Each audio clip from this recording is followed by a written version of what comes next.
Hey, Doulos fam. Today we're looking at Matthew chapter 9. The first thing Jesus does in this chapter is tell a man his sins are forgiven.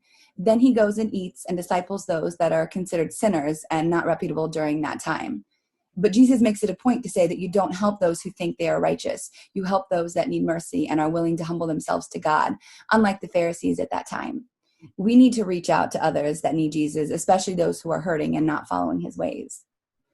Jeremiah 17:10 says, "But I, the Lord, search all hearts and examine secret motives. I give all people their due rewards according to what their actions deserve." A few days ago, we talked about fasting in secret in Matthew 6.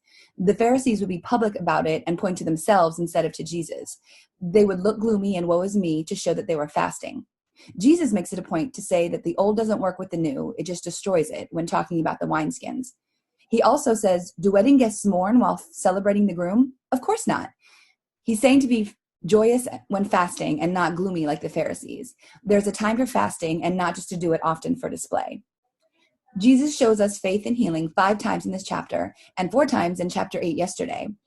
In this chapter, the paralyzed man walks after Jesus forgives his sins by using his authority to say, get up and walk. The woman bleeding for 12 years says, if I just touch his robe, I will be healed. And Jesus says to her, faith has made you well. The official believes his daughter will be healed if Jesus just lays hands on her. He held her hand and she got up.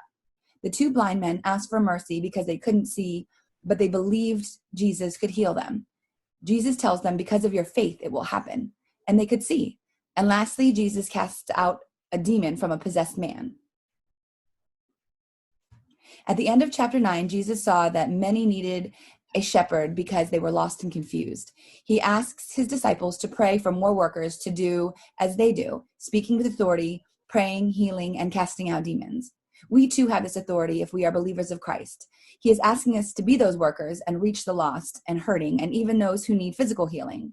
While we can't lay hands on people during this time, I encourage you to pray for all those who you know are in need of healing, physical or otherwise. And I hope this gives you confidence that even with the coronavirus going around, we can stand in faith and have the power to pray for and encourage others, and to be confident that we will be covered by God's power and grace through all of it. Let me leave you with this. Psalm 91 verses 1 through 6 say, those who live in the shelter of the Most High will find rest in the shadow of the Almighty. This I declare about the Lord. He alone is my refuge, my place of safety.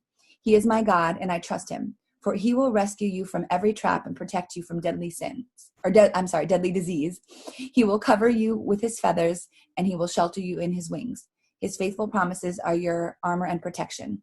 Do not be afraid of the terrors of the night, nor the arrow that flies in the day. Do not dread the disease that stalks in darkness, nor the disaster that strikes at midday. Thank you for watching, guys. Love you.